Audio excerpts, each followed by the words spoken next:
नमस्कार दोस्तों, मेरा नाम है प्रदीप चौहान। बात समझनी है तो पूरी सुननी होगी। दोस्तों, मैं जितना तस्वीरों का भक्त हूँ ना, तस्वीरों का फ़ैन हूँ, उतने कम लोग होते हैं। क्योंकि मैं ये बहुत दिल से मानता हूँ कि तस्वीरें शब्दों से ज़्यादा प्रभावी होती हैं। और कई बार तस्वीरें इतनी शानदार होती है, तस्वीरें इतने सुकून देती है कि आपको लगता है कि यही तो होना चाहिए। पिछले 12 साल से लोकतंत्र में सुंदर तस्वीरों को हम ढूंढते रह गए, लेकिन नहीं मिल रही थी। आज सुबह जो ही सोशल मीडिया स्क्रॉल करना शुरू किया तो एक तस्वीर दिखाई दी मुझे, जिस पर विश्वास करने से पहले मुझे 3-4 बार उसको रीचेक करना पड़ा। तब जाके विश्वास हुआ कि ये तस्वीर सही है। और वो तस्वीरें थी प्रधानमंत्री नरेंद्र मोदी और राहुल गांधी के बीच बातचीत होते हुए।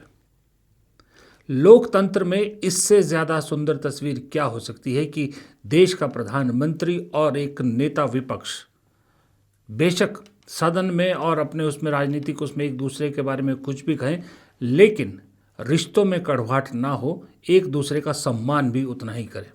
ये 12 साल से कतई नहीं हो रहा था। और इसमें बहुत बड़ा रोल देश के प्रधानमंत्री का था। वो बयान मत भूलिएगा प्रधानमंत्री का, जब उनसे एक चैनल के रिपोर्टर ने राहुल गांधी के बारे में पूछा था तो उन्होंने कहा था, कौन राहुल? वो कौन राहुल कौन है, वो तो अब साबित हो गया कि राहुल कौन है। लेकिन ये तस्वीर आज सुबह की है, मीडिया में काफ़ी छाई रही और छाना भी चाहिए। ऐसी तस्वीरों का छाना ज़रूरी भी है, क्योंकि इससे हमें और आपको उम्मीद मिलती है कि लोकतंत्र जिंदा है। कोशिश जितनी मर्जी कर ले, लेकिन मरेगा नहीं, लोकतंत्र जिंदा रहेगा। मौका था महात्मा ज्योतिबा फुले की 200वीं जयंती का। प्रधानमंत्री गाड़ी से उतरते हैं, वहाँ पर मंत्री खड़े थे, लोकसभा स्पीकर खड़े थे, राहुल गांधी भी खड़े थे। सबसे प्रधानमंत्री मिलते हैं और राहुल गांधी से बातचीत करते हैं। लेकिन हैरान मैं ये हुआ कि जब प्रधानमंत्री राहुल गांधी से बातचीत कर रहे हैं, जो एएनआई जिसके ये विजुअल हैं, वो एएनआई हमेशा प्रधानमंत्री से कैमरा नहीं हटाती है। वो आज बार बार प्रधानमंत्री और राहुल गांधी से कैमरा हटाकर लोगों की तरफ ले जा रही थी। क्यों? क्या उसे भी हैरानी हुई या थोड़ा झटका लगा कि मोदी जी राहुल गांधी से कैसे बात कर रहे हैं? और अगर आप इस पूरे वीडियो को देखेंगे तो पूरे वीडियो में आपको 2 चीज़ें साफ दिखाई देगी। एक है प्रधानमंत्री का बातचीत करना, जिससे आपको बहुत से लोग अंदाज़ा लगा रहे हैं, पूछ रहे हैं कि क्या बात हुई होगी। मुझे ऐसा लगता है, एक पत्रकार के नाते मुझे ऐसा लगता है कि प्रधानमंत्री राहुल गांधी से सोनिया गांधी की जो अभी तबीयत नासाज थी, आपको मालूम है, उनके बारे में पूछ रहे थे। बातचीत वहाँ से शुरू हुई होगी, बाद में कुछ और बात हुई, अलग बात है, लेकिन मोस्टली हाव भाव से लग रहा था कि राहुल गांधी उन्हें सोनिया गांधी के बारे में डॉक्टर ने क्या कहा है वो चीज़ बता रहे हैं यहाँ भी। लेकिन अंधभक्तों को बहुत तकलीफ हुई भाई साहब। ये अंधभक्त दरअसल चाहते ही नहीं है कि कोई डेमोक्रेसी में अच्छी चीज़ हो। अब देखिए, इस तस्वीर या मुलाकात को लेकर भी अंधभक्तों के ट्वीट क्या आ रहे थे। अंधभक्त ट्वीट कर रहे थे कि देखिए कैसे राहुल गांधी जो है होंगे तुम युवराज, लेकिन राजा के सामने हाथ जोड़े खड़े। पहली बात तो ये है कि इस तस्वीर में, जिस तस्वीर को शेयर कर रहे, हाथ जोड़े तो मोदी जी खड़े हैं। राहुल गांधी ने हाथ जो है वो पकड़े हुए हैं अपने ही एक दूसरे हाथ, लेकिन हाथ जोड़े तो मोदी जी खड़े हैं। लेकिन तस्वीर की सच्चाई ये नहीं है। प्रधानमंत्री भी शिष्टाचार के तौर पर हाथ जोड़े हुए हैं और राहुल गांधी भी शिष्टाचार के तौर पर हाथ जोड़े हुए हैं। पहली बात तो यहीं अंधभक्तों को मुंह की खानी पड़ती। दूसरा, इन अंधभक्तों को एक चीज़ और दिखाना चाहूँगा मैं। कहते हैं कि प्रधान सेवक हैं प्रधानमंत्री, और खुद क्या लिख रहे हैं? खुद लिख रहे हैं राजा गाड़ी से उतरता है तो झुककर प्रणाम करना पड़ता है। यानी अंधभक्त भी इस माइंडसेट के हैं कि देश को प्रधानमंत्री नहीं चला रहे, देश को कोई राजा चला रहा है। क्या प्रधानमंत्री अपने आप को राजा समझने लगे? अंधभक्त तो यही कह रहे हैं। लेकिन हकीकत यही है कि राहुल गांधी अगर हाथ पकड़ के ऐसे खड़े हैं प्रधानमंत्री के सामने, पूरे वीडियो में उनसे बातचीत कर रहे हैं, तो वो शिष्टाचार है। शिष्टाचार है क्योंकि जिनसे वो बात कर रहे हैं वो देश के प्रधानमंत्री हैं। वो ज़रूरी नहीं है कि नरेंद्र मोदी हो, अगर उनकी जगह कोई और भी होता, अगर हिमंता बिस्वा शर्मा भी होते देश के प्रधानमंत्री की जगह पर, प्रधानमंत्री के पद पर, तब भी राहुल गांधी इसी शिष्टाचार से बात करते, क्योंकि वो उस वक्त देश के प्रधानमंत्री हैं। ये शिष्टाचार है। लेकिन इन अंधभक्तों को इसमें भी झुकना और जो गिड़गिड़ाना नज़र आ रहा है, जबकि पूरे वीडियो में क्लियर दिख रहा है राहुल गांधी जब नमस्ते भी करते हैं प्रधानमंत्री को, तो नॉर्मल नमस्ते करते हैं, शिष्टाचार में जैसी होती है, ना कि उन नेताओं की तरह जो झुक झुक कर प्रणाम करते हैं जैसे किसी राजा के सामने झुकते हैं। राहुल गांधी ने अपनी रीढ़ की हड्डी सीधी रखी है, लेकिन बदतमीजी भी नहीं की, शिष्टाचार पूरा निभाया। अच्छा चलिए, ये तो अंधभक्त है, अंधभक्त समझ में आता है, पर मुझे राहुल गांधी जी से फिर एक सवाल पूछना है कि ये देखिए, ये न्यूज़ 24 क्या लिखता है, पीएम ने हाथ जोड़े, राहुल ने नहीं जोड़े, और उसी फोटो में नीचे राहुल गांधी हाथ जोड़े दिख रहे हैं। और ये न्यूज़ 24 किसका है? राजीव शुक्ला का। राजीव शुक्ला कौन है? कांग्रेस के दामाद। राजीव शुक्ला का चैनल ही प्रोपेगेंडा, झूठी खबरें चला रहा है। पीएम ने जोड़े हाथ, राहुल गांधी ने नहीं जोड़े, और फोटो खुद जो जिस फोटो को शेयर कर रहे हैं वो फोटो में क्लियर दिख रहा है। शुक्ला जी को थोड़ा सा खींचना जरूरी है कि नहीं, कि कम से कम भाई सच नहीं, वो नहीं दिखा सकते तुम, कांग्रेस का वो नहीं कर सकते, पक्ष नहीं दिखा सकते, कम से कम सच तो दिखाइए। यहाँ भी झूठ परोस रहे हैं शुक्ला जी के चैनल वाले। अंधभक्त तो परोसेंगे ही परोसेंगे, अब ये भी परोस रहे हैं। लेकिन खैर, ये तो सुबह की बात हुई। लेकिन सवाल फिर मेरे मन में एक चीज़ उठी कि मोदी जी को क्या हो गया? क्यों मोदी जी राहुल गांधी से बात करने पर मजबूर हुए? राहुल गांधी पहले भी कई बार ऐसे मिले हैं, बहुत से फंक्शन में मोदी जी गुजरते हैं, सिर्फ प्रणाम होता है, बातचीत नहीं होती। लेकिन आज मोदी जी क्यों बात करने के लिए मजबूर हुए राहुल गांधी के साथ? फिर यही सवाल दिन में मुझे दिखाई दिया जब प्रधानमंत्री मोदी पश्चिम बंगाल में एक सभा को संबोधित करने जाते हैं, और सभा के बाहर जहां उनका हेलीकॉप्टर उतरा, वहां से एक व्लॉग या वीडियो बनाते हैं। और इस वीडियो में प्रधानमंत्री बता रहे हैं कि मेरे पीछे देखिए, मुझे सुनने के लिए कितने लाखों लोग आए हैं। ऐसा ही कुछ ट्वीट 2 दिन पहले भी किया था, जो मैंने आपको दिखाया था, देखिए। तब भी प्रधानमंत्री ने कहा था कि मुझे सुनने के लिए लाखों लोग आए थे। कौन सा नेता खुद की तारीफ करता है कि भाई देखिए मुझे सुनने के लिए कितनी भीड़ है? देश के प्रधानमंत्री को क्या जरूरत आन पड़ी है कि अपनी रैलियों की खुद ही तारीफ करते रहें? क्यों बताने की कोशिश कर रहे हैं कि लाखों लोग हैं? क्या पीठ पीछे जो लोग खड़े हैं, भाई आप देश के प्रधानमंत्री हो, आपको देखने के लिए लोग आएंगे ही आएंगे। और बहुत सारी जगह पर जहां इस तरह रूरल एरिया में या कहीं पर हेलीकॉप्टर उतरते, आधे से ज़्यादा जनता तो हेलीकॉप्टर देखने के लिए आई होती है, आधे से ज़्यादा जनता ये देखने आती है प्रधानमंत्री कैसे होते हैं, प्रधानमंत्री के साथ कितना तामझाम आता है। फिर आप कह रहे हैं कि मुझे सुनने के लिए लाखों लोग आ रहे। आज तक मैंने किसी और नेता को नहीं देखा, 28 साल से तो मैं भी पत्रकारिता कर रहा हूँ, मैंने नहीं देखा किसी और नेता को अपनी ही रैलियों की इस तरह से प्रमोशन करते हुए। खुद व्लॉगर बन गए, खुद जो है वो ट्वीट पे प्रमोशन कर रहे हैं अपना, खुद अपना पीआर खुद कर रहे हैं। मैंने नहीं देखा ना राहुल गांधी, ना अखिलेश यादव, ना ममता बनर्जी, यहाँ तक कि बीजेपी के छोटे नेता भी नहीं देखे मैंने, बीजेपी के मुख्यमंत्रियों को भी नहीं देखा कि अपनी रैलियों की खुद ही इस तरह से तारीफ कर रहे हैं। प्रधानमंत्री को पश्चिम बंगाल में ये क्यों करना पड़ रहा है? क्यों दिल्ली में राहुल गांधी से बातचीत करनी पड़ रही? क्योंकि मोदी जी को मालूम है कि उनके आसपास कितने कैमरे होंगे, बिना कैमरे के मोदी जी कहीं चलते नहीं हैं। उन्हें अच्छी तरह से मालूम था कि राहुल गांधी से बातचीत करते हुए वीडियो रिकॉर्ड होगा, और वीडियो रिकॉर्ड होगा, ये रिलीज़ भी होगा, ये वो अच्छी तरह से जानते थे। और उसी तरह से वो जानते थे कि जो वो बंगाल में वीडियोस बना रहे हैं या ट्वीट कर रहे हैं वो भी शेयर होंगे। दोनों ही चीज़ों से एक निष्कर्ष मुझे निकल रहा है कि राष्ट्रीय स्तर पर राहुल गांधी ने और बंगाल में दीदी ने मोदी जी की कमर तोड़ दी है। जी हाँ, राजनीतिक कमर। दोनों ने मजबूर कर दिया है कि वो जो एक अकड़ वाली चाल थी या जो गर्दन अकड़ी रहती थी, उस गर्दन में थोड़ी नरमी लानी पड़ेगी। ये मजबूर कर दिया गया है, क्योंकि मोदी जी जानते हैं फिलहाल चुनाव के चक्कर में दूसरे मुद्दों से लोगों का ध्यान भटकाने का मौका मिल गया है।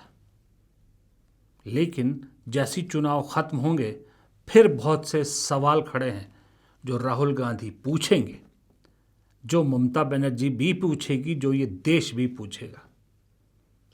सोचिए, अगर इस वक्त चुनाव ना हो रहे होते बंगाल में और पाकिस्तान में ईरान अमेरिका की मीटिंग हो रही होती, तो कितने सवाल मोदी से पूछे जाते। गोदी मीडिया क्या दिखाती कवर अप के लिए, लेकिन गोदी मीडिया को मौका मिल गया चुनाव में पूरा आपका ध्यान भटकाने का और इस अमेरिका, ईरान, पाकिस्तान एंगल से दूर रखने का। आज मैं बड़ा हैरान हूँ कि पाकिस्तान से जो विजुअल आ रहे हैं, वो विजुअल किसी भी हालत में मुझे लगता है हिंदुस्तान से आने चाहिए थे, क्योंकि हिंदुस्तान डिज़र्व करता था और हिंदुस्तान सबसे मुफीद बैठता था इस चीज़ के लिए। क्योंकि जो 3 देश लड़ रहे हैं, तीनों ही देशों का अगर कोई एक कॉमन दोस्त था तो वो भारत था। इजराइल का दोस्त भारत, अमेरिका का दोस्त भारत, क्योंकि मोदी जी दोनों देशों को अपना बेस्ट फ्रेंड कहते हैं। ईरान का दोस्त भारत। सोचिए, अगर भारत ने न्यूट्रल स्टांस लिया होता, इजराइल का दौरा ना किया होता मोदी जी ने, तो आज ये वार्ता भारत में हो रही होती और दुनिया भर की मीडिया और दुनिया भर के देशों की नज़रें भारत पर होती और भारत एक और मिसाल बन जाता कि देखिए लोकतांत्रिक देश कितने मजबूत होते हैं और लोकतांत्रिक देश की क्या वैल्यू होती है। ये आज भारत में होता, पर कमज़ोर विदेश नीति और एक इजराइल दौरे की गलती ने आज हमको मजबूर कर दिया कि पाकिस्तान पूरा लाइमलाइट ले जाए और हमारी मीडिया देश के लोगों को चुनाव में भटकाती फिरे। ये सच्चाई है। एक सच्चाई और भी है। वो सच्चाई ये है कि सही में जैसे जैसे वक्त निकल रहा है, 12 साल हो रहे हैं, जैसे जैसे 15वें साल की तरफ जा रहे हैं, वैसे वैसे इस बीजेपी के अंदर कितने नासमझ लोग भरे हुए हैं ना, उनकी भी पोल पट्टी खुलती जा रही है। अब आपको उदाहरण के तौर पे राजस्थान के मुख्यमंत्री भजन लाल जी का एक छोटा सा बयान सुनाता हूं जो किसानों को लेकर उन्होंने दिया है। कि मैं किसान हूं, मैं जानता हूं कि 25 दिन 30 दिन से ज्यादा किसान काम नहीं करता है, सिर्फ वो बुवाई करने जाता है और काटने जाता है। बीच में पानी देने के लिए 2 दिन 4 दिन 5 दिन पानी देने के लिए जाता है। तो भजन लाल जी कह रहे हैं कि वो खुद भी एक किसान है, इसलिए वो जानते हैं कि किसान 25 से 30 दिन से ज़्यादा काम नहीं करता पूरे साल में। मुझे नहीं मालूम, सच बता रहा हूँ, मुझे नहीं मालूम कि भजन लाल जी कहाँ के किसान हैं, कैसे किसान हैं।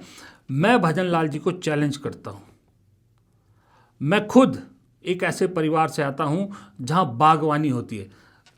किसानी तो उससे ज़्यादा टफ है, बागवानी होती है। हमारे सेब के बाग है। सच कह रहा हूँ, सुबह से शाम तक किसान बगीचे में रहता है। हफ्ते में एक दिन भी रेस्ट नहीं है उसको। रोज कुछ ना कुछ करता। अपने बच्चों से ज्यादा ध्यान अपने बगीचों का, अपने पेड़ों का रखा जाता है, अपनी फसल का रखा जाता है। और भजन लाल जी कह रहे हैं कि वो किसान है, वो जानते हैं कि पूरे साल में 25 से 30 दिन से ज़्यादा किसान काम नहीं करता। अरे किसी किसान से जाके पूछिए, उसकी रोज़मर्रा की ज़िंदगी देखिए। जब भजन लाल जी आप खराटे मार रहे होते ना, तब को किसान खेत में पहुंच चुका होता है। काश हमारे देश में किसानों के लिए इतनी चीज़ें उनके अनुरूप होती कि उन्हें टेंशन ही नहीं लेनी होती। एक बार फसल बो दी, सीधा फिर काटने में जाओ। काश ऐसा माहौल होता तो इस देश का किसान कितना खुशहाल होता, ये देश कितना खुशहाल होता।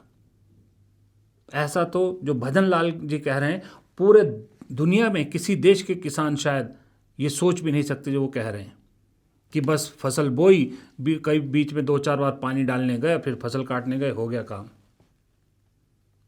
ये है एक सूबे के मुख्यमंत्री। पर जब फिर सोचता हूँ जब पर्ची से मुख्यमंत्री बनेंगे तो ऐसे ही मुख्यमंत्री बनेंगे ना। अब एक ये मैडम है, ये देखिए, याद है 2014 से पहले सिलेंडर लेके सड़क पे बैठती थी। आज जब सिलेंडर आउट ऑफ रीच है, लोगों को मिल नहीं रहा है, तो ये मैडम अब सिलेंडर छोड़ के स्कूटी पर घूम रही हैं, पार्टी के लिए प्रचार कर रही हैं, पार्टी की उम्मीदवारों के लिए वोट मांग रही हैं। पश्चिम बंगाल में स्कूटर पे घूम के, सिलेंडर छोड़ के स्कूटर पे आ गई हैं। लेकिन सिलेंडर ने तो पहुंचा दिया था केंद्रीय मंत्री तक। मुझे नहीं लगता कि स्कूटर से वापस नज़रों में आने की जो कोशिश कर रही हैं स्मृति ईरानी, उसमें कामयाब हो पाएंगी। स्टंट पहले ऊब चुके हैं लोग देख देख के। खैर, पर इनकी भी गलती नहीं है। जब खुद देश के प्रधानमंत्री ही एक ही चीज़ बार बार कर रहे हैं, जैसे कल मैंने कहा था कि इनके स्क्रिप्ट राइटर को तुरंत बदलने की ज़रूरत है।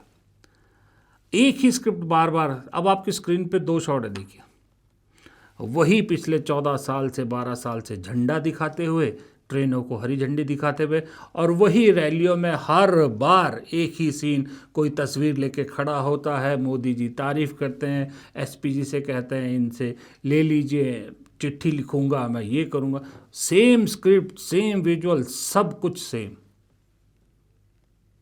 अब लोग पक चुके हैं, लेकिन उसके बावजूद प्रधानमंत्री के स्क्रिप्ट राइटर हैं कि उनसे यही सब करवाई जा रहे हैं। तो जब प्रधानमंत्री अब वही सब कर रहे हैं, तो वो स्मृति ईरानी हो, भजन लाल जी हो या कोई और हो, तो वो भी वही घिसी पिटी स्क्रिप्ट पे ही चल रहे हैं। लेकिन घिसी पिटी स्क्रिप्ट का वक्त चला गया।